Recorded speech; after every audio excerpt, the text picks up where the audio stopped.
പേരാണ്, അത് ഞാൻ ഉൾപ്പെടെ, വിഷയം അമേരിക്കൻ H1B വിസ തന്നെയാണ്. ന്യൂയോർക്കിൽ നിന്നും മിഥുനുണ്ട്, ടെക്സാസിൽ നിന്നും ഷെറി എബ്രഹാമുണ്ട്. ടോപ്പിക്ക് കാരണം ഇത് വഷളായി അങ്ങ് മാറി. H1B വിസ വഷളായി എന്ന് പറയുമ്പോൾ ആയിരക്കണക്കിന് ലക്ഷക്കണക്കിന് ഇന്ത്യയിൽ നിന്ന് പോയ ചെറുപ്പക്കാർക്ക് ഈ സംഭവം, അതായത് ഇത് റിന്യൂ ചെയ്യാൻ പറ്റുന്നില്ല. അപ്പോൾ ഇന്ത്യയിൽ നിന്നും അഡ്വൈസ് പോയിട്ടുണ്ട്. പല എക്സ്പേർട്ടുകളും പറയുന്നത് റിന്യൂ ചെയ്യാൻ ഇന്ത്യയിലോട്ട് വന്നാൽ അവർക്ക് തിരിച്ചു പോക്ക് നടക്കത്തില്ല. അതായത് നിങ്ങൾക്ക് ഓർമ്മയുണ്ടെന്ന് വിശ്വസിക്കുന്നു, ഈ സമയം ഉണ്ടായപ്പോൾ ഞാൻ പറഞ്ഞു ട്രംപ് മോദിക്ക് നേരിട്ട് കൊടുത്ത ദീപാവലി ഗിഫ്റ്റാണിത്. അന്ന് ഞാൻ കൃത്യമായിട്ട് പറഞ്ഞു അതിൻ്റെ കാര്യമെന്ന് പറഞ്ഞ് ഇതിങ്ങനെ കോംപ്ലിക്കേഷൻ ഉണ്ടാകുമെന്നും ഇത് ഇന്ത്യയുമായിട്ടുള്ള ബന്ധത്തിൻ്റെ പേരിലാണ് H1B എന്ന് പറയുന്ന വിസ നിലനിൽക്കുന്നു. ഇത് ചൈനയ്ക്ക് ഒരു കോപ്പും ഉണ്ടാകത്തില്ല. ഇന്ത്യയുടെ അണ്ടകടാഹം, പ്രത്യേകിച്ച് നഗരങ്ങളിലുള്ളവരുടെ ജോലി, അവിടെയുള്ള കുട്ടികൾ തിരിച്ചു വരും. അതായത് അൺസർട്ടനിറ്റി ഉണ്ടാകുമെന്ന് ഞാൻ പറഞ്ഞു കഴിഞ്ഞപ്പം പല ആൾക്കാർക്ക് വിശ്വാസം വന്നില്ല ഇതിങ്ങനെയൊക്കെ വരുമോ എന്ന്. പക്ഷേ ഇന്ന് അക്ഷരാർത്ഥത്തിൽ ആ രീതിയിലാണ് കാര്യങ്ങൾ പോകുന്നത്. റിന്യൂവലായി പല ആൾക്കാരോടും പറഞ്ഞ് എക്സ്റ്റെൻഡ് വിസ, അതായത് കുറച്ച് ആളും കൂടെ നിങ്ങളവിടെ നിൽക്കുക, വെയിറ്റ് ചെയ്യുക, ഇന്ത്യ അമേരിക്ക ബന്ധമനുസരിച്ച് എങ്ങനെ പോകുന്നു അതിനുശേഷം മാത്രം തീരുമാനമെടുത്ത് ഇന്ത്യയിൽ വന്ന് റിന്യൂ ചെയ്താൽ മതി.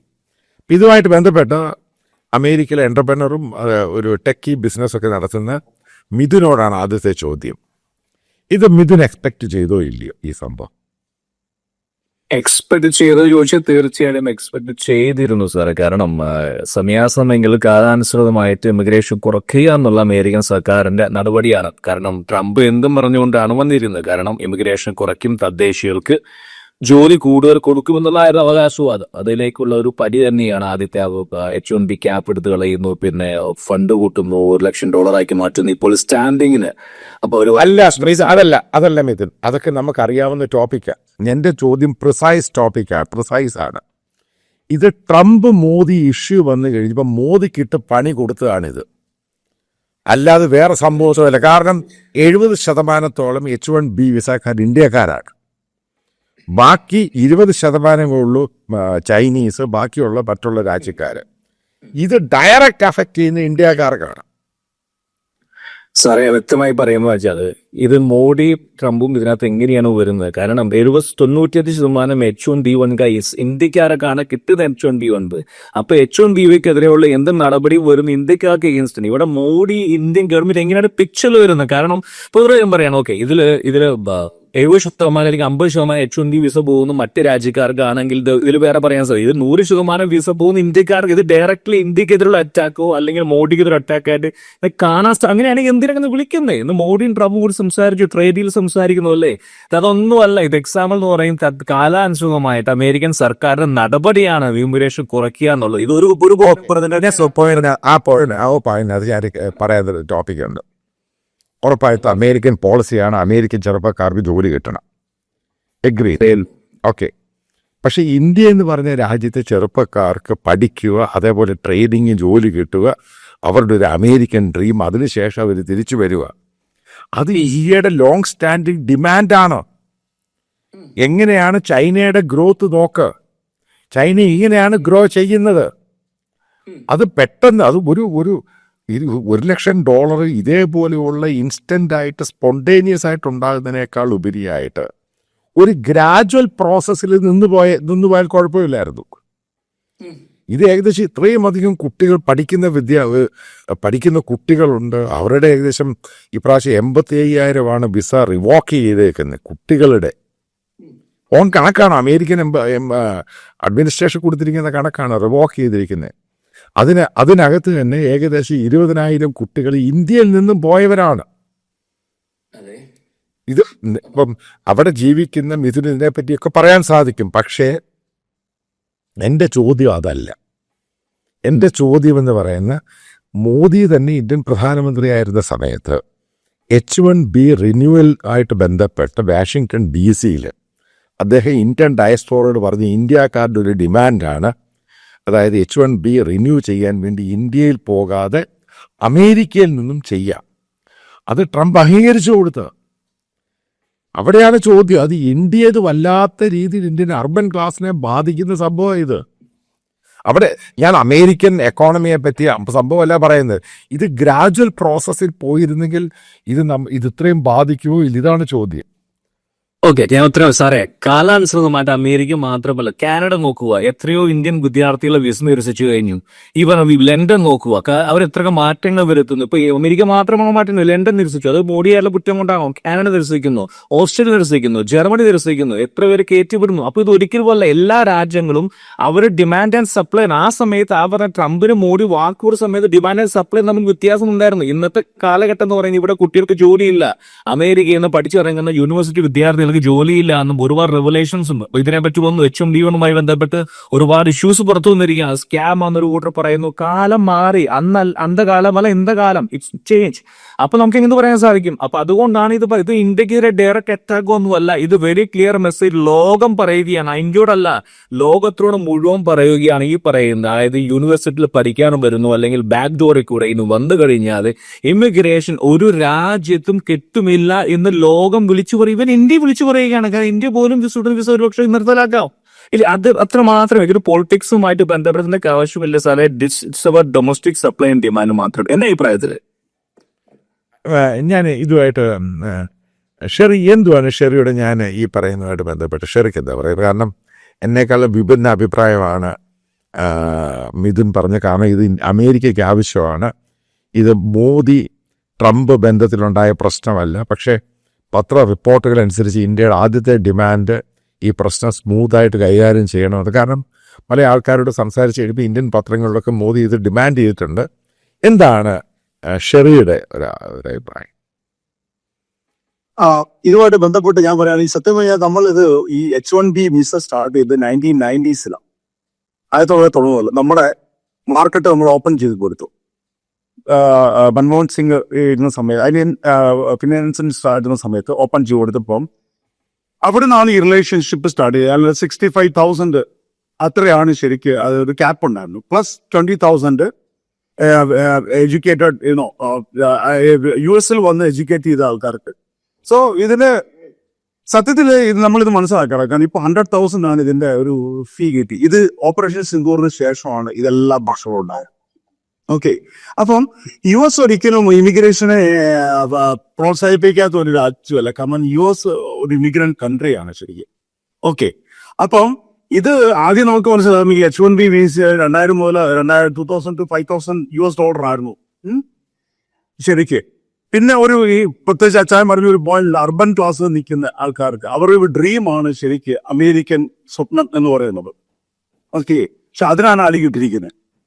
ഇത് ശരിക്ക് ഇതും പറഞ്ഞ പല പോയിന്റോട് ഞാൻ യോജിക്കുന്നു. ചില പോയിന്റ് എനിക്ക് യോജിക്കാൻ പറ്റത്തില്ല. അപ്പൊ അതിന്റെ കാരണം എന്താണെന്ന് വെച്ചാല് ഇപ്പൊ നമ്മുടെ ഞാൻ ചോദിക്കട്ടെ, നമ്മുടെ മിനിസ്ട്രി ഓഫ് എക്സ്റ്റേണൽ അഫയേഴ്സ് പറഞ്ഞു ഒരു കാര്യം ചെയ്ത് ഹ്യൂമാനിറ്റേറിയൻ കോൺസിക്വൻസ് എന്നാണ് പറഞ്ഞത്. ആ വാക്കാണ് അത് ഉപയോഗിച്ചത്. ഹ്യൂമാനിറ്റേറിയൻ കോൺസിക്വൻസ് ആണ് ഉപയോഗിച്ചത്. അപ്പൊ എന്താണ് ഹ്യൂമാനിറ്റേറിയൻ കോൺസിക്വൻസ്? എന്തുകൊണ്ട് അത് പറഞ്ഞു? നിങ്ങൾക്ക് നിങ്ങളുടെ രാജ്യത്ത് അത് പ്രൊവൈഡ് ചെയ്യാൻ പറ്റുന്നില്ലെങ്കിൽ people will go outside. That's simple. So ഈ പറഞ്ഞ IITക്കാർക്കും ഒക്കെ വന്നിട്ട് അമേരിക്ക ജോലി ചെയ്തത്. അപ്പം ഞാൻ പറഞ്ഞ H1B എന്ന് പറയുന്നത് സത്യത്തിൽ ഇപ്പോൾ ഞാൻ മനസ്സിലാക്കുന്നത് ഇത് ഇവർ തമ്മിൽ നടന്ന ഇഷ്യൂ തന്നെയാണ് എന്റെ കാരണം. അല്ലെങ്കിൽ ഇങ്ങനെയൊന്നും ചാടിക്കറി ഒന്നും ട്രംപ് ചെയ്യില്ല. കാരണം പ്രത്യേകിച്ച് നമ്മൾ സാൻ ഫ്രാൻസിസ്കോയിലും അവിടെയൊക്കെ ചെയ്യുമ്പോൾ ഏതാണ്ട് 70% H1Bക്കാർ അമേരിക്കയിലുള്ളത് ഇന്ത്യൻസാണ്. അത് മാത്രമല്ല അവരുടെ ഡ്രീമാണ് അമേരിക്കൻ ഡ്രീം. അവരിങ്ങനെ നിൽക്കുന്നു 3 വർഷം, ആദ്യം പിന്നെ 3 വർഷം. അപ്പോഴേക്കും it's a path to green card. ഇതാണ് ഇതിന്റെ ഒരു വേ ഔട്ട് എന്ന് പറയുന്നത്. ഇതാണ് സംഭവം. അതായത് 3+3 6 years ആകുമ്പോൾ 5 വർഷം 4 വർഷം ആകുമ്പോഴേക്കും ഇവർ ഗ്രീൻ കാർഡ് അപ്ലൈ ചെയ്യും. അത് പിന്നെ കമ്പനി സപ്പോർട്ട് ചെയ്യും. അപ്പൊ പിന്നെ കിട്ടും. എനിക്കറിയാവുന്നുണ്ട്, TCSലുണ്ടായിരുന്ന എന്റെ ഫ്രണ്ടല്ല, അവനൊക്കെ ഇവിടെ എത്ര വർഷം പോകുന്ന അവന് ഇത് H1 വന്നിട്ട് നേരെ വന്നിട്ട് H1B ഗ്രീൻ കാർഡ് എടുത്തപ്പോൾ സിറ്റിസൺ. അപ്പം സത്യം പറഞ്ഞാല് ഒരു വിധത്തിൽ നോക്കുമ്പം ഇത് ഗവൺമെന്റ്, നരേന്ദ്രമോദി ഗവൺമെന്റ് ശരിക്ക് നമ്മുടെ ടക്കീസിനെ ശരിക്ക് വളരെ അവരോട് കാണിക്കുന്ന ക്രൂരത തന്നെയാണ്. ഇത് ഡിസ്കസ് ചെയ്യണം. ഇത് ഡിസ്കസ് ചെയ്ത് പ്രോബ്ലം ഫിക്സ് ചെയ്യണം. അല്ലെങ്കിൽ നിങ്ങൾ ഇന്ത്യയിൽ അവർക്കുള്ള ഓപ്പർച്യൂണിറ്റി കൊടുക്കുക.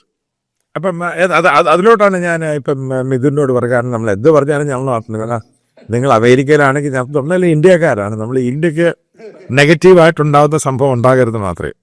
ഈ H1B വിസ പ്രോജക്റ്റ് ഈ പ്രോഗ്രാമുമായിട്ട് ബന്ധപ്പെട്ട് മിഥുൻ അറിയാമെന്ന് എനിക്കറിയത്തില്ല. 1990 ഇതിൻ്റെ ബേസിക് ഫണ്ടമെൻ്റൽ എന്ന് പറയുന്ന ഇന്ത്യയിൽ കുട്ടികൾക്ക് അവിടെ പഠിക്കാനും അവിടെ ട്രെയിൻ ചെയ്ത് കഴിഞ്ഞിട്ട് അവർ ഇന്ത്യയിൽ തിരിച്ചു വന്ന് ഇന്ത്യയുടെ ഡെവലപ്മെൻറ്റിന് വേണ്ടി നിൽക്കണം. ഇതാണ് ആ പ്രോജക്റ്റ് കൊണ്ട് ഉദ്ദേശിക്കുന്നത്. പിന്നെ അതിൻ്റെ ടാലൻ്റ് ഉള്ള ആൾക്കാർ മുഴുവൻ അമേരിക്കയിലോട്ടൊക്കെ പോകും.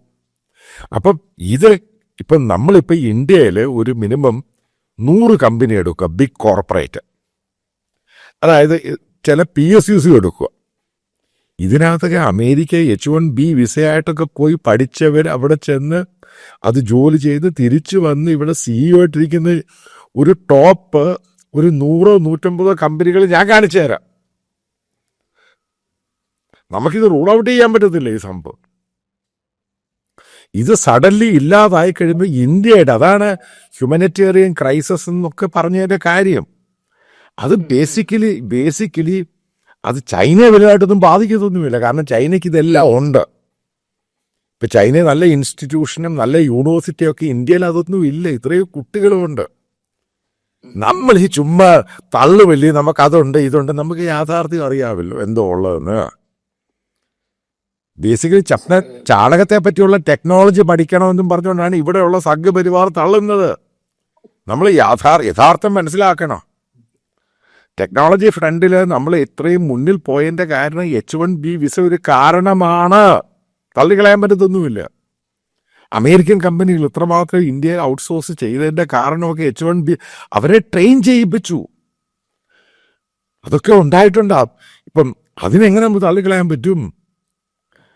ഇത്രയും അമേരിക്കൻ കമ്പനികൾ ഇവിടെ ഇൻവെസ്റ്റ് ചെയ്യാൻ ഇവരൊക്കെ വന്നതും ഇവിടെ ഔട്ട്സോഴ്സിങ് ആണെങ്കിലും മൈക്രോസോഫ്റ്റ് ആണ്, IBM, ഗൂഗിൾ, ഈ കമ്പനികളൊക്കെ എടുക്കുക. അവരുടെ ബാക്ക് എൻഡ് ആണെങ്കിലും ഫ്രണ്ട് എൻഡ് ആണെങ്കിലും ഇതൊക്കെ ഇന്ത്യക്കാരുടെ സംഭാവന H1B കൂടെ ഈ പഠനം ഇതിൽ കൂടെ ഉണ്ടായതാണ്. അതെങ്ങനെ തള്ളിക്കളയാൻ പറ്റുന്ന ഇതിന്? ഞാൻ പറയട്ടെ സാർ, ആദ്യമേ ഞാൻ പറയട്ടെ, H1B1 എന്ന പ്രോഗ്രാം സ്റ്റാർട്ട് ചെയ്തിരിക്കുന്നത് ഒരു മറ്റു രാജ്യങ്ങളെ സഹായിക്കാനും വേണ്ടിയൊന്നുമില്ല. അമേരിക്ക ഡൊമസ്റ്റിക് നീഡുകളും അമേരിക്കയിലെ ടെക്നോളജിയിൽ മുൻപതിലെത്താൻ വേണ്ടി അമേരിക്ക കൊണ്ടുവന്ന ഒരു നയമാണ്. കാരണം 90കളിൽ അമേരിക്കൻസ് എന്ന് പറയുന്ന സായിപ്മാരുടെ പരിപാടി എന്ന് പറയുന്നത് ബിൽഡ് ചെയ്യുക, അതായത് ഒരു ഫിസിക്കൽ വർക്കുകൾ വളരെ മുൻപന്തിയിലാണ്. വിമാനങ്ങൾ ഉണ്ടാക്കുക, പിന്നെ എന്താ പറയുന്നല്ലോ കെട്ടിടങ്ങൾ ഉണ്ടാക്കുക. അതാണ് അവരുടെ രീതി എന്ന് പറയുന്നത്. ഈ പറയുന്ന കോഡിങ് അല്ലെങ്കിൽ നമ്മുടെ ക്ലൗഡ് ടെക്നോളജി ഇതൊന്നും അവർക്ക് താല്പര്യമില്ല. അവർ പറഞ്ഞു ഓക്കെ ഇന്ത്യൻസിനെ കൊണ്ടുവരിക. H1B1 അല്ലെങ്കിൽ പ്രോഗ്രാം ആരംഭിച്ചത് ആ കാലഘട്ടത്തിൽ അമേരിക്കൻസ് താല്പര്യമില്ലാത്തതുകൊണ്ടാണ് കൊണ്ടുവന്നു. ഇവിടെ വന്ന് അതിനുശേഷം അവർ ഗ്രീൻ കാർഡ് കൊടുത്ത് മുന്നേറുമ്പോൾ എന്തിനാണ് അവർ ഗ്രീൻ കാർഡ് കൊടുക്കുന്നത്? കാരണം ഈ ടെക്നോളജി ഇപ്പോൾ ഒരു ഡിപ്പെൻഡൻസി എന്ന് പറയും. ഇപ്പം ഞാനൊരു 1000 ലൈനിലെ കോഡ് എഴുതി കഴിഞ്ഞാൽ ആ കോഡിന്റെ N2 എനിക്ക് മാത്രം വായിക്കാൻ അറിയൂ. അപ്പൊ ഡിപ്പെൻഡൻസി അവിടെ ബിൽഡ് ചെയ്യുകയാണ്. കാരണം ഈ പറയുന്ന മൈക്രോസോഫ്റ്റിനെയും ആമസോണിനെയും ഗൂഗിളിലേക്ക് സെർവർ റൺ ചെയ്യുന്നത് ഇന്ത്യക്കാരെ എഴുതിയിരുന്നതാണ്. ആർക്കും വായിക്കാൻ പറ്റില്ല എന്നല്ല പറയുക. It takes time to build understand. ഇവൻ എന്താ എഴുതി വെച്ചത് മനസ്സിലാക്കണമെങ്കിൽ 2 ദിവസം എടുക്കും. ചാർജ് ഇട്ടാൽ മതി. ഞാൻ 90കളിലാണ് പറയുന്നത്. അതാണ് ഇവരെ വീണ്ടും മെയിൻറ്റെയിൻ ചെയ്ത് ഗ്രീൻ കാർഡ് കൊടുത്ത് മുന്നേറപ്പ്. അതവിടെ നിൽക്കട്ടെ. ഇനി സാറ് പറഞ്ഞോളൂ, ഈ പറഞ്ഞ ആമസോണിനും ഈ പറയുന്ന ഗൂഗിളിനും എന്തുകൊണ്ട് ഇന്ത്യയിൽ പ്രസൻസ് എന്ന് പറയുന്നത് ഇന്ത്യനെ സഹായിക്കാനും വേണ്ടിയല്ല. അവരവിടെ ബിൽഡ് ചെയ്ത് അവരെ സഹായിക്കാൻ വേണ്ടിയാണ്. എന്താണ് കാരണം? ബിൽഡ് എക്കോസിസ്റ്റം ബിൽഡ് ചെയ്യുക, സ്കിൽഡായിട്ട് വർക്ക് ഫോഴ്സിനെ ബിൽഡ് ചെയ്യുക. അതാണ് അവരുടെ പ്രധാന നയം എന്ന് പറയുന്നത്. കാരണം 90കളിൽ ആരംഭിച്ചതോടെ മൻമോഹൻ സിംഗ് തുറന്നു കൊടുത്തതോടെ ഇന്ത്യയിലെ കരിക്കുലം ബേസ്ഡ് എന്തായി ഇതിനെ ചുറ്റിപ്പറ്റി നമുക്ക് SM കൃഷ്ണ, ചന്ദ്രബാബു നായിഡുവൊക്കെ അറിയാലോ. എന്തായി ഈ പറഞ്ഞ യൂണിവേഴ്സിറ്റികൾ സ്റ്റാർട്ട് ടീച്ചിങ് പ്രോഗ്രാമിംഗ് ലാംഗ്വേജസ്, ഇത് C++, C#, Python, Java, cloud technology ഇതൊക്കെ അവിടെ പഠിപ്പിക്കാൻ തുടങ്ങി. ഇന്ന് സെക്കന്ദരാബാദിലോ തെരുവുകളിൽ പോയി കഴിഞ്ഞാൽ നോക്കാൻ സാധിക്കും ഏതാണ് ഏറ്റവും വലിയ ടെക്നോളജി എന്ന്. കാരണം എന്തുകൊണ്ട് they are teaching industry demand technology എന്ന് പറയും, സ്കിൽ എന്ന് പറയും. ഇപ്പൊ ഞാനൊരു എന്റർപ്രണർ ആണെങ്കിൽ എനിക്ക് വേണ്ടത് സ്കിൽ റെഡി ടു ഡെവലപ്പ്. നാളെ മുതൽ അവനെ ഹയർ ചെയ്തു, അവൻ നാളെ ജോലി തുടങ്ങണം. അത്ര ഒരു വർക്ക് ഫോഴ്സിനാണ് എനിക്ക് വേണ്ടത്.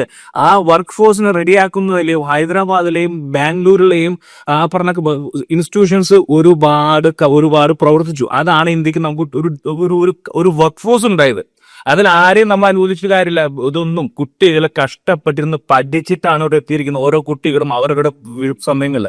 ഇനി പറയാൻ പോയെന്ന് പറയാം, ഈ H1B മുഖേന സാറ് പറഞ്ഞത്, അതായത് രണ്ട് കൂട്ടർക്കും ഇന്ത്യക്ക് എന്തുണ്ട് വെച്ചുണ്ടായി, ഇന്ത്യയിലേക്ക് ഒരുപാട് 4 മണി ഒഴുകി, അമേരിക്ക എന്തുണ്ടായി ഒരുപാട് റെഡി ടു ഡെവലപ്പ്. അതായത് നാളെ H1B കൊണ്ടുവന്ന് കഴിഞ്ഞാൽ അവൻ 5 വർഷം എക്സ്പീരിയൻസ് ഉണ്ട്, അവൻ വർക്ക് ചെയ്യുന്ന പോലെ ആയിരിക്കില്ല കോളേജിൽ നിന്ന് പഠിച്ചു തുടങ്ങിയ കുട്ടി. അവർ രണ്ടുപേരും വ്യത്യാസം, എക്സ്പീരിയൻസ് ഉണ്ട്, വ്യത്യാസമുണ്ട്. അപ്പൊ ഒരു 10 പേര് H1B കൊണ്ടുവരുന്നു, 20 പേരെ കോളേജിൽ നിന്ന് കൊണ്ടുവരാൻ ട്രെയിൻ ചെയ്യിപ്പിച്ചു, അങ്ങനെയാണ് കമ്മ്യൂണിസ്റ്റ് മുന്നോട്ട് പോകുന്നത്. രണ്ട് രാജ്യങ്ങൾക്കും അതിന്റെ ബെനിഫിറ്റ് ഉണ്ടായിട്ടുണ്ട്. ഇനി എന്തുകൊണ്ടാണ് ഈ ഒരു ക്രൈസിസ് വരുന്നത് ഞാൻ പറഞ്ഞുതരാം, പെട്ടെന്ന് പറഞ്ഞുതരാം. അതായത് കഴിഞ്ഞ ഒരു 10 വർഷമായിട്ട് 8 വർഷമാണ് അമേരിക്കയ്ക്ക് ഇതിന്റെ ബെനിഫിറ്റ് കിട്ടുന്നില്ല. എന്താണ് ഈ ബെനിഫിറ്റ്? ടാലന്റുകൾ വരിക. അതായത് 5 വർഷം 10 വർഷം ഇന്ത്യയിൽ ജോലിയെടുത്ത് മാനേജർ തസ്തികയിൽ അല്ലെങ്കിൽ സൂപ്പർവൈസർ തസ്തികയിൽ ജോലിയെടുത്ത് പഠിച്ച് സ്കിൽഡ് ആയിട്ടുള്ള വർക്ക് ഫോഴ്സ് അല്ല കഴിഞ്ഞ് 10 വർഷം അമേരിക്കയിലേക്ക് വരുന്നത്. അതാണ് പറഞ്ഞത്. ഒരു കൂട്ടം കമ്പനീസ് ഇപ്പൊ ഞാൻ കൂടുതൽ എനിക്ക് പറയാൻ പറ്റില്ല ഓൺലൈനിൽ കൂടെ, എന്നാൽ ഒരു എക്സാമ്പിൾ ഞാൻ പറഞ്ഞാൽ നിർത്താം. 30,000 എംപ്ലോയീസ് ഉള്ള ഇന്ത്യയിലെ ഒരു കമ്പനി 30,000 പേർക്ക് H1B1 ഫയൽ ചെയ്യുമ്പോൾ അവർക്കാണ് അപ്പർ ഹാൻഡ്. അവർ തീരുമാനിക്കുകയാണ് ആര് അമേരിക്കയിലേക്ക് വരണമെന്ന്. ആ പറഞ്ഞു വരുന്ന 30,000 പേരും അമേരിക്കയ്ക്ക് വേണ്ട ആൾക്കാരല്ല, ഒരു കൂട്ടം കമ്പനീസിന് മാത്രം വേണ്ട ടെക്നോളജി ആൾക്കാരാണ്. അതുകൊണ്ടാണ് ഈ പ്രശ്നങ്ങൾ റൈസ് നത്തിങ് ഇത് രണ്ട് രാജ്യങ്ങളില്ല. ഇതൊരു അബ്യൂസ് സിസ്റ്റത്തിന്റെ അതിനെതിരെ മാത്രമാണ് സാർ. ഞാൻ അബ്യൂസിൻ്റെ കാര്യം ഞാൻ തള്ളിക്കളയുന്നില്ല, കാരണം ഒത്തിരി പേര് അത് ഇൻക്ലൂഡിങ് ഇന്ത്യൻ കമ്പനികളാണ്, അമേരിക്കൻ കമ്പനികളാണെങ്കിലും ഫേസ്ബുക്ക് ആണെങ്കിലും മെറ്റയാണെങ്കിലും എല്ലാവരും ഇത് അബ്യൂസ് ചെയ്തിട്ടുണ്ട്, നോ ഡൗട്ട്. ഇൻക്ലൂഡിങ് TCS, ഇന്ത്യയിലെ ഏറ്റവും വലിയ കമ്പനിയാണ് ഗ്ലോബലായിട്ട്, അവരിത് അബ്യൂസ് ചെയ്തു. ഇൻഫോസിസ്, ഇവരൊക്കെ ഇത് അബ്യൂസ് ചെയ്തു. പക്ഷേ ഞാനീ പറയുന്നത് ഇന്ത്യയിലെ ചെറുപ്പക്കാർ, അതായത് എൻ്റെ ആ ചോദ്യത്തിന് ആ ഉത്തരം നീ തന്നില്ല. ഇന്ത്യൻ കുട്ടികൾ ഇവർക്കൊരു ട്രെയിനിങ്, അതായത് ഇവർക്ക് മോൾഡും ഷേപ്പും ചെയ്യാം. ഒരു അമേരിക്കൻ എക്കോ സിസ്റ്റം അതിൻ്റെ ആവശ്യമാണ്. ആ കാര്യം ആരും തള്ളിക്കളയരുത്, ഇതൊരു റിയാലിറ്റിയാണ്. ഇപ്പം ഞാനൊരു കാര്യം ചോദിക്കാം. ഇപ്പോഴാണ് നമ്മൾ അഡാനി എടുക്കുക അല്ലെങ്കിൽ റിലയൻസിനെ എടുക്കുക. അയാളുടെ മക്കളെയൊക്കെ അമേരിക്ക വിട്ട് പഠിപ്പിച്ചിട്ടാണ് തിരിച്ചെടുപ്പിച്ചേക്കുന്നത്.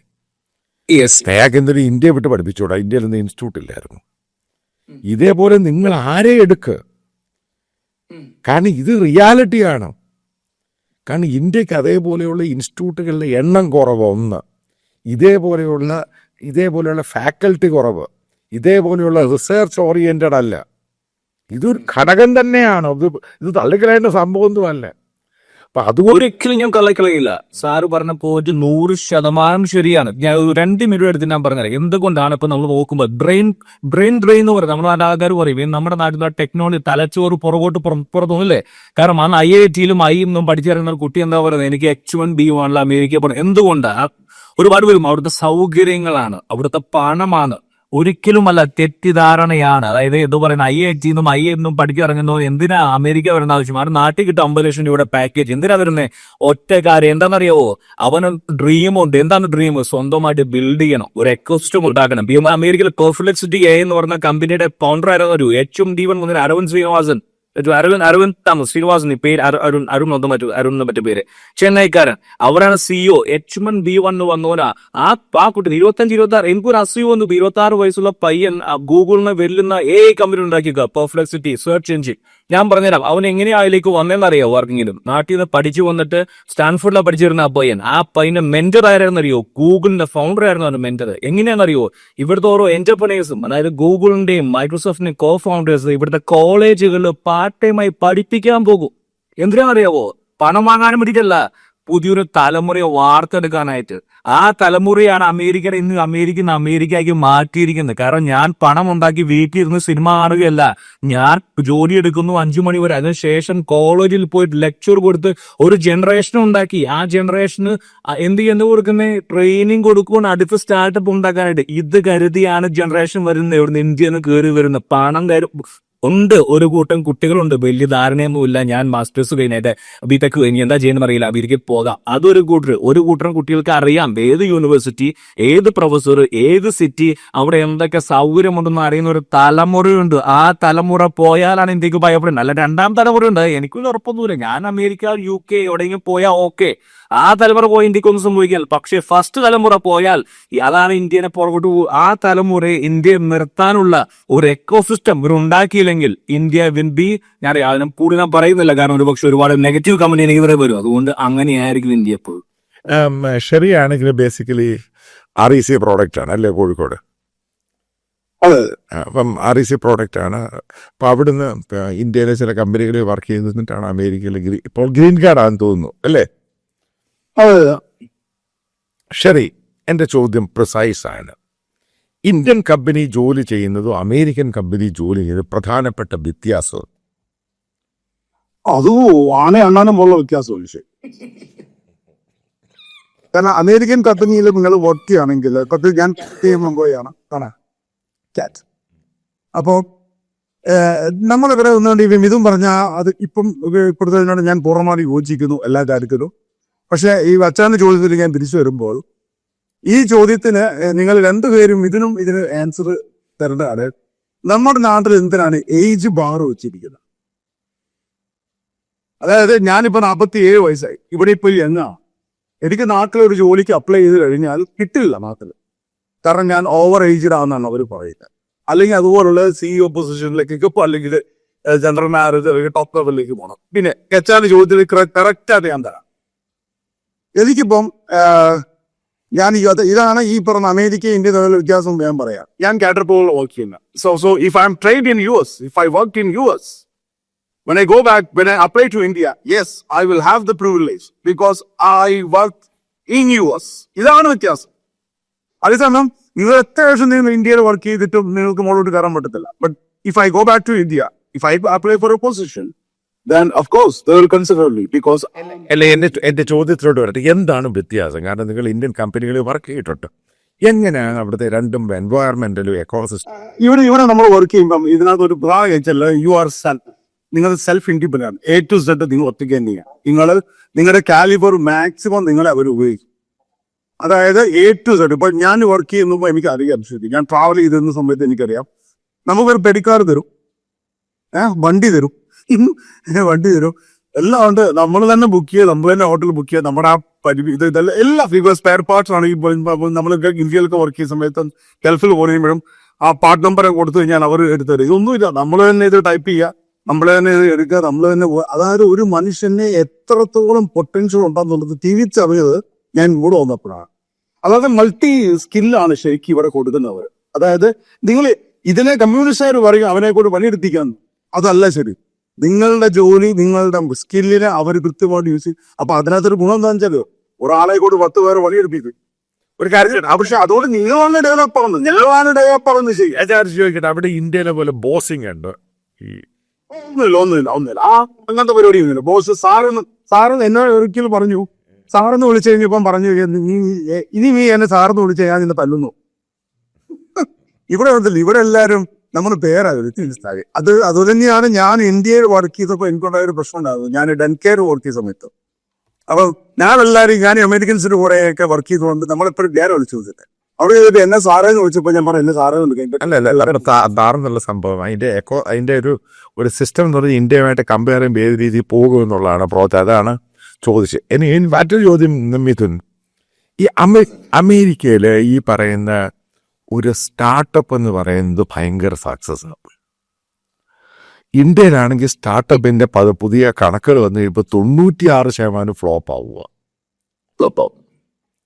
എന്താ അതിന്റെ കാര്യം? എന്ത് ഇക്കോസിസ്റ്റം ഇല്ല സാറേ, മെയിനായിട്ട്. അതായത് ഇന്ത്യയിൽ ആകെ ഒരേ ഒരു സ്റ്റാർട്ടപ്പ് മാത്രമേ വിജയിച്ചിട്ടുള്ളൂ. 10 മിനിറ്റ് ഡെലിവറി. നമ്മുടെ ഫുഡ് സാറ് മെട്രോയില ആപ്പ് അല്ലേ, ആപ്പ് ഓർഡർ ചെയ്യുമ്പോൾ ഫുഡ് വരുന്നു, അല്ലെങ്കിൽ ഊബർ ഇതുപോലെ കോപ്പി അടിച്ച് എന്തെങ്കിലും ഉണ്ടാക്കിയെടുക്കുക. ഇത് ഇന്നോവേഷൻ. ഇതൊന്നും ഒരു ഇന്നോവേഷൻ അല്ല. ഇന്നോവേഷൻ എന്ന് പറയുന്നത് നമ്മളിപ്പോൾ ഞാൻ പറഞ്ഞില്ല, അരവിന്ദ് ശ്രീനിവാസൻ ബിൽഡ് ചെയ്ത പെർഫ്ലെക്സ് ഡേ പോലെ ഒരു മോഡൽ ഡെവലപ്പ് ചെയ്യുന്നു. അതാണ് അതിന് വേണ്ടി ഇക്കോസിസ്റ്റം തുടങ്ങുന്നു പറയുന്നത്.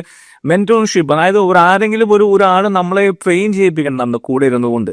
അതാണ് യൂണിവേഴ്സിറ്റിയിൽ നടക്കുന്നത്. അവിടെ ലൈബ്രറി ഹാളുകളിൽ നടക്കുന്ന പറയുന്നത് സംവാദമാണ്. ഇന്ത്യയിൽ പോലും ഇരുന്നിട്ട് എന്താ പറയുക സാറ് വരുന്നത് അതല്ല, അവർ ഫ്രണ്ട്സ് ഒരുമിച്ച് ചായ കുടിച്ചുകൊണ്ട് അതാണ് അവിടുത്തെ ലെക്ചറിംഗ് എന്ന് പറയുന്നത്. അവർ പോകുന്നത് വേണ്ടിയിട്ട് അവർ ലൈബ്രറി പോരുന്നതുകൊണ്ട് കമ്പനി സിഒസ് ആണ് പഠിപ്പിക്കാൻ വരുന്നത്. പാർട്ട് ടൈമിൽ അവർ പഠിപ്പിക്കാൻ വരുന്ന അവിടെ ഇരുന്നുകൊണ്ട് അവർ സംവദിച്ചുകൊണ്ട് റിയൽ ടൈം ചാലഞ്ചസ് എന്താണെന്ന് പറഞ്ഞ് മനസ്സിലാക്കിയ ഇന്റേൺഷിപ്പ് ഞാൻ പറഞ്ഞുതരാം. നമ്മളൊരു എക്സാമ്പിൾ, അതായത് ഇവിടെ കോളേജുകളിൽ നമ്മുടെ നാട്ടിലെ കുട്ടികൾ കോളേജിലെ കുട്ടികൾ ഒരുപക്ഷെ കല്യാണങ്ങൾക്ക് വിളമ്പാനാണ് പോകുന്നത് അവർ ആ സമയത്ത്. കാരണം അതൊക്കെ അത് നമുക്കൊരു കുറ്റപ്പെടാൻ സാധിക്കില്ല. അങ്ങനെയെങ്കിലും ജസ്റ്റ് ഇവിടെ എന്ന് പറയുക ഒരു work culture interns work culture ഇവിടെ ഇന്റേൺസിന് തെരഞ്ഞെടുക്കും. കാരണം കുട്ടികൾ സമ്മറിൽ 3 മാസം എന്റെ കമ്പനിയിൽ എന്തോരം കുട്ടികൾ വരുന്നു, അവര് നമ്മുടെ ഉള്ളിൽ നിന്ന് ജോലി എടുക്കുകയാണ്. പഠിക്കുന്ന സമയത്ത് തന്നെ എന്താണ് റിയൽ ടൈമിൽ എന്താണ് ഇവിടെ നമ്മുടെ എത്ര കമ്പനികൾ നമ്മൾ ഈ പറഞ്ഞ ആമസോൺ അല്ല TCS, മഹീന്ദ്ര, അവർ എത്ര കോളേജിലെ കുട്ടികൾക്ക് ഫസ്റ്റ് ഇയർ മുതൽ ഇന്റേൺഷിപ്പ് കൊടുക്കുന്നു. എന്ത് കമ്മിറ്റ്മെന്റ് അവർക്കുള്ള സമൂഹത്തിനോട്.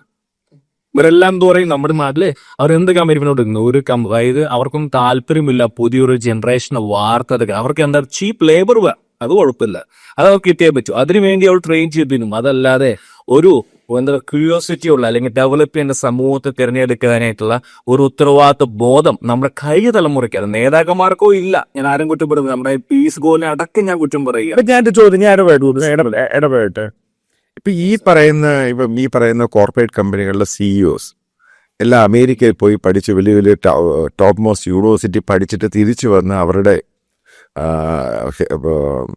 ഫാമിലിപരമായിട്ടുള്ള ബിസിനസ്സൊക്കെ ചെയ്യുമ്പോൾ എൻ്റെ ചോദ്യമാണ്, അവർ പോലും അതെന്താണ് അവരുടെ ആ രീതിയിൽ അതും അഡോപ്റ്റ് ചെയ്യാത്തതിൻ്റെ കാര്യം എന്താ? പുതിയ വേയും രീതി ഇവിടെ അഡോപ്റ്റ് ചെയ്യാൻ സാധിക്കില്ല. കാരണം ഇവിടെ ഡിമാൻഡ് സപ്ലൈ കൂടുതലാണ്. ഇവിടെ അത് നമുക്കിപ്പോൾ ഒരാൾ റിസൈൻ ചെയ്ത് പോയി കഴിഞ്ഞാൽ ആയിരക്കണക്കിന് ആളുകൾ വെളിയിൽ നിൽക്കുകയാണ് റീപ്ലേസ് ചെയ്യാനായിട്ട്.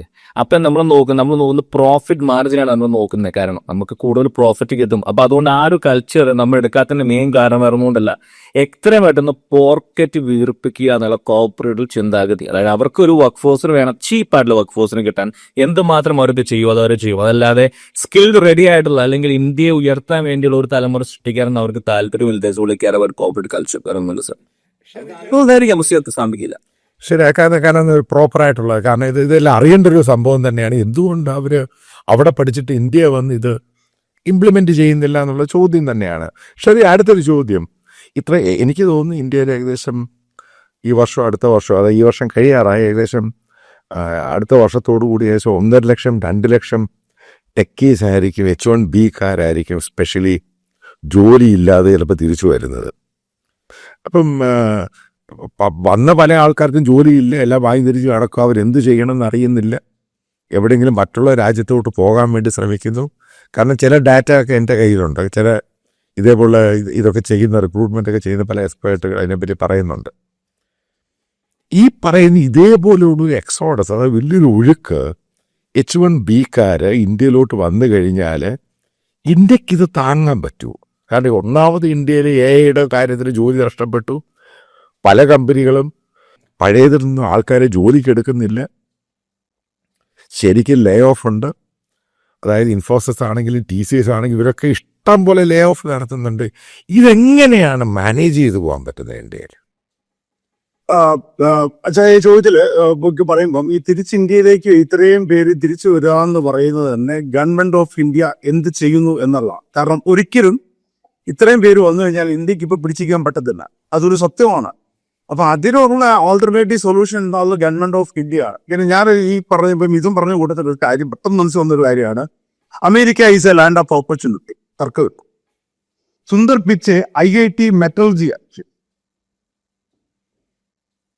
നമ്മുടെ ഗൂഗിളിലെ സുന്ദർ പിച്ചെ IIT മെറ്റലർജി എടുത്തിട്ട് പുള്ളി അവിടെ വന്നിട്ട് പഠിച്ചതും മെറ്റലർജിയാണ്. പക്ഷെ പുള്ളി അവസാനം എവിടെ പോയി എൻഡ് ചെയ്തു? പുള്ളി ഒരു ടെക് ഗൂഗിളിന്റെ CEO ആയി. അപ്പം പഠിച്ചത് വേറെ ഒന്നും, ഹയർ സ്റ്റഡിക്ക് പോയത് അതേ സബ്ജക്റ്റ് തന്നെ, പക്ഷെ പുള്ളി എൻഡ് ചെയ്ത പോലെയാ. അപ്പം ഇത് സത്യത്തിൽ ഇതാണ് ഒരു അമേരിക്കൻ ഡ്രീം എന്ന് പറഞ്ഞാൽ നമുക്ക് കഴിവുണ്ടെങ്കിൽ നമുക്ക് എവിടെയും കയറി ചെല്ലാം, നമുക്ക് ഗ്രോ ചെയ്യാൻ യാതൊരു. അതിനകത്ത് ഇടപെടെ രഘുരാൻ കാൺപൂർ IIT പഠിച്ച പിന്നെ അമേരിക്കൻ എക്കണോമിസ്റ്റായി. ഇങ്ങനെ നമ്മൾ സത്യനാഥല്ലേ എന്ന് പറയുമ്പോൾ സത്യനാഥല്ല ശരിക്കും കമ്പ്യൂട്ടർ സയൻസ് തന്നെയാണ് പഠിച്ചത്, ഇവിടെ വന്നു തന്നെയാണ്. പക്ഷേ നമ്മൾ സുന്ദർ പിച്ചയാണ് ശരിക്കും മനസ്സിലാക്കേണ്ടത്. കാരണം IIT മെറ്ററും മറ്റൊരു കമ്പ്യൂട്ടർ സയൻസും തമ്മിൽ, അല്ലെങ്കിൽ ഗൂഗിൾ ക്രോം ഉണ്ടാക്കിയ പുള്ളിയുടെ ഡെവലപ്മെന്റ് ആണ് ഗൂഗിൾ ക്രോം. ഓക്കെ, അപ്പൊ ഞാൻ പറഞ്ഞതെന്ന് വെച്ചാൽ ഈ ഒരു കൺസെപ്റ്റ് എന്തുകൊണ്ട് ഗവൺമെന്റ് ഓഫ് ഇന്ത്യക്ക് ഇത് മനസ്സിലാകുന്നില്ല? കാരണം വെച്ചാല് അമേരിക്ക എന്ന് പറഞ്ഞാൽ അവന്റെ ആവശ്യത്തിന് മാത്രമേ നിൽക്കുള്ളൂ. പക്ഷെ നമുക്ക് തന്നിട്ടുള്ള ഗോൾഡൻ ഓപ്പർച്യൂണിറ്റി ആയിരുന്നതും അവിടെ ഇപ്പോഴും വെച്ചുകൊണ്ട് ഏത് സംസാരിക്കാത്തത്. പിന്നെ അച്ചാരി ചോദ്യത്തിലേക്ക് കഴിയുമ്പോൾ ഇത്രയും പേര് തിരിച്ചു വന്നു കഴിഞ്ഞാൽ അത് വലിയൊരു ക്വസ്റ്റ്യൻ ആണ്, ഒരു എക്സോഡസ് ആണ്, ഒരു പലായനമാണ് വെച്ചിരിക്കുന്നത്. അത് തിരിച്ചു കഴിഞ്ഞാൽ ഗവൺമെന്റ് ഓഫ് എങ്ങനെ അഡ്രസ് ചെയ്യാം? അപ്പൊ ഞാൻ ഇപ്പോഴും പറയുന്നു, അത് സംസാരിച്ച് അത് നെഗോഷിയേറ്റ് ചെയ്തിട്ട് ചെയ്യേ, അല്ലാതെ ഇന്ത്യൻസ് അല്ലെങ്കിൽ നിങ്ങൾ കഴിച്ചു ചൈനക്കാർ ചെയ്യുന്നോട് ചെയ്യും. ചൈനക്കാർ ഇവർ വന്നിട്ട് പഠിച്ചിട്ട് കുറച്ച് ദിവസം എക്സ്പീരിയൻസ് എടുത്ത് അവർ തിരിച്ച് ചൈനയ്ക്കായതിന് ചൈനയിൽ പോയിട്ട് അവർ കോപ്പറേറ്റ് അവർ ഈ നോളജ് കൂടെ എടുത്തോണ്ട് പോയിട്ട് അവരോട് ബിൽഡ് ചെയ്യണോ? അതിനുള്ള അവസരം കൊടുക്ക്. ഓക്കെ, ഞാൻ ഒരു ചോദ്യം കൂടെ ചെയ്ത് നമുക്ക് നിർത്താം. ഇതിന്റെ അടുത്ത ചോദ്യം എന്ന് പറയുന്നത്, അതായത് ഇന്ത്യയിലെ സംഘപരിവാർ മീഡിയയിലും ചില ബോധമില്ലാത്തവന്മാർ പറയുന്നതൊക്കെ കേൾക്കട്ടെ. കാരണം പല യൂട്യൂബ് ചാനലിൻ്റെ അകത്ത് ഇന്ത്യക്കാരില്ലാതെ, ഇന്ത്യൻ ടെക്കീസില്ലാതെ അമേരിക്ക ചലിക്കത്തില്ല. എന്തുവാ ഇത് സത്യം? കാരണം ഞാൻ മനസ്സിലാക്കിയെടുത്തോളം ഈ പറയുന്നതിൻ്റെ പ്രധാന കീ ആയിട്ടുള്ള ഇന്ത്യക്കാരൊന്നും തിരിച്ചു വരുന്നില്ല. അവർക്ക് ആവശ്യമില്ലാത്തതിനൊക്കെ തിരിച്ചു വിടുന്നു. ഇതാണ് ഞാൻ മനസ്സിലാക്കിയത്. മിഥുൻ, ഇതിനെപ്പറ്റി എന്താ പറയുക? ഞാൻ ക്യാമറയുടെ ഇന്ന് നമ്മുടെ ഞാൻ ഉത്തരേന്ത്യക്ക് ഞാൻ സംഗീത പറയുന്നില്ല, ഉത്തരേന്ത്യയിലുള്ള IT കമ്പനീസ് നടന്നവർ എവിടെയാണ് യൂണിവേഴ്സിറ്റി എന്ന് നടക്കുന്നത് അറിയാവോ? അവൻ എവിടെയാണ് IT കമ്പനി തുടങ്ങി നടക്കുന്നത് അറിയാവോ? ഇന്ത്യയിലല്ല. അവരിപ്പോ തുടങ്ങാൻ പോകുന്ന എവിടെയെന്ന് അറിയാവോ? തുടങ്ങിക്കൊണ്ടിരിക്കുന്ന ഇപ്പൊ യൂറോപ്യൻ രാജ്യങ്ങളുണ്ട്, ഈ പറയുന്ന താഴെ സ്ലോവേനിയ, ഉക്രൈൻ, പിന്നെ പോളണ്ട്. ഞാൻ പറയുന്നത് അവിടെയാണ് അവർ കമ്പനീസ് ആരംഭിക്കുന്നത്. എത്ര പേർക്ക് അറിയാൻ സാധിക്കും? ഇവരൊന്നും ഇന്ത്യയിൽ എന്തുകൊണ്ടെന്നറിയോ? ഒരു തരത്തിലുള്ള അഹങ്കാരം മുകളിലേക്ക് വന്നിരിക്കുകയാണ്. നമ്മൾ ഒരു 90 വർഷത്തോളമായി അപർഷിന്തി ഞങ്ങൾക്ക് വേറെ സംഭവമായി. ഇവരെല്ലാം ആരംഭിക്കുന്ന അവിടെയാണ് കമ്പനീസ്. എന്തുകൊണ്ടാണ് ഞാൻ പറഞ്ഞുതരാം. നല്ല റെഡി വർക്ക് ഫോഴ്സിനെ കിട്ടും, നല്ല കമ്മിറ്റഡ് ആയിട്ടുള്ള പിള്ളേരെ കിട്ടും, നല്ല ഡെവലപ്പേഴ്സിനെ കിട്ടും. അതായത് ഡിപ്പെൻഡൻസി എന്ന് ഒരു കഥ ചുമ്മാ വരുന്ന ഒരു രാജ്യത്തിന് ഡിപ്പെൻഡൻസി ഇല്ല ഒരു കാര്യത്തിൽ. അത് രണ്ടാമത് ഒരു കാര്യം സാധനം പറയാൻ പറ്റും. അതായത് ഇന്ത്യയിലേക്ക് തിരിച്ചു വന്നു കഴിഞ്ഞവർക്ക് ജോലി കിട്ടുമ്പോൾ സാധനം ചോദ്യം ഉണ്ടായത് ചെറിയ ഉത്തരം. അതായത് ഇന്ന് ഞാൻ പറഞ്ഞുതരാം, എനിക്കൊരു വ്യക്തിനെ വേണം ഇന്ത്യയിൽ ഒരു ടെക്നോളജിയിൽ. ഞാൻ കഴിഞ്ഞ 2 മാസമായി അലയുകയാണ്, എനിക്ക് കിട്ടിയിട്ടില്ല റൈറ്റ് റിസോഴ്സ്. സാറിന് അറിയാവോ? കിട്ടിയിട്ടില്ല. കാരണം ഇത്ര ലക്ഷക്കണക്കിന് ആൾക്കാരുണ്ടായിരുന്നു, ആളുകളുണ്ട്, പക്ഷെ റൈറ്റ് സ്കില്ലുള്ള ആളുകൾ ഇല്ല. റൈറ്റ് സ്കില്ലുള്ള ആളുകൾ ഇന്ത്യ തിരിച്ചു വന്നു കഴിഞ്ഞാൽ, ബാംഗ്ലൂരും ഹൈദരാബാദും വന്നു കഴിഞ്ഞാൽ അവർക്ക് ജോലി ശരി അമേരിക്ക ലക്ഷങ്ങൾ കിട്ടിയില്ല, എന്നാൽ പോലും മാർക്കറ്റിനെ പോലും നല്ല റേറ്റ് അമേരിക്കയിൽ ഇന്ത്യയിൽ കിട്ടുന്നുണ്ട്. നല്ല സൗകര്യം അമേരിക്കയിലെ സൗകര്യം എല്ലാം കിട്ടുന്നുണ്ടല്ലോ ഹൈദരാബാദിലും ബാംഗ്ലൂരിലും. അല്പം ഇത് മാത്രമല്ലല്ലോ ട്രാഫിക് ആണ്. സാറ് ബാംഗ്ലൂർ വ്യക്തിയല്ലേ? ബാംഗ്ലൂരിലെ ചർച്ചകളിലേക്ക് എന്ത് കുറവില്ല. അമേരിക്കനെക്കാട്ടും സൗകര്യങ്ങളും വൈബാണ് അവിടെ. നല്ല ശമ്പളമുണ്ട്, പക്ഷേ സ്കില്ലില്ലാതെ ഞാൻ പറയാം ഒരു കുന്തോ അറിയാതെ വെറുതെ എക്സൽ ഷീറ്റിൽ കോപ്പി പേസ്റ്റ് ചെയ്ത് നാട്ടിൽ വന്ന ഒരു ജോലിയും കിട്ടാൻ പോകുന്നില്ല. അവസാനം ജോലി എന്ന് പറയുന്നത് അങ്ങനെ ഒരു ചിന്ത ഉണ്ടെങ്കിൽ, ഇന്ത്യക്കാരെ കൊണ്ട് മാത്രമാണ് ലോകം ചലിക്കുന്ന ചിന്തയുണ്ടെങ്കിൽ അവർ മൂഢന്മാരാണ്. കാരണം നമ്മളെക്കാട്ടും മിടുക്കന്മാരായിട്ടുള്ള തലമുറ യൂറോപ്പിലുണ്ട്. കാരണം അവർക്ക് മനസ്സിലായിരിക്കുകയാണ് ദാരിദ്ര്യം എന്താണ്. അവിടെ ഇപ്പൊ ഉക്രൈനിയർ പോളിഷുകാരെന്ന് പറഞ്ഞാൽ എത്രമാത്രം മിടുക്കന്മാരെന്നറിയോ, എത്ര കമ്പനിയുടെന്നറിയോ അവരുണ്ട്. അങ്ങനെ റീപ്ലേസ് ചെയ്യുന്നു അങ്ങനെയൊന്നും ചിന്തയൊന്നും ആർക്കും വേണ്ട. ഇന്ത്യക്കാരെ ഒന്നും നടക്കും അങ്ങനെയൊന്നുമില്ല സാറേ. അപ്പൊ ഒരു കാര്യം കൃത്യമായിട്ട് ഇതിനകത്ത് മനസ്സിലാക്കിയത്, ഇന്ത്യയിലുണ്ട്, പക്ഷെ മിടുക്കന്മാര് വേണം എന്നല്ലാതെ എല്ലാ ചവറും കൂടെ കയറി വന്നു കഴിഞ്ഞാൽ ഇന്ത്യയിൽ അതിനുള്ള പോസിബിൾ ചാൻസ് ഒന്നുമില്ല. അതായത് ഈ പറയുന്ന ജാടയും വേലയും കൊണ്ട് പഠിച്ചാലൊന്നും നടക്കത്തൊന്നുമില്ല. കാര്യങ്ങൾ അറിയണം. അതായത് ബാക്ക് ഓഫീസും മാത്രം ഫോണും പരിപാടികളും ആ സംഭവങ്ങളല്ല, കാര്യങ്ങൾ അറിഞ്ഞു കഴിഞ്ഞാൽ മുന്നോട്ട് പോയി കഴിഞ്ഞാൽ എല്ലാവർക്കും നല്ലത്. Anyway, thank you very much. അടുത്തൊരു ടോപ്പിക്കുമായിട്ട് നമുക്ക് വീണ്ടും കാണാം. Thank you.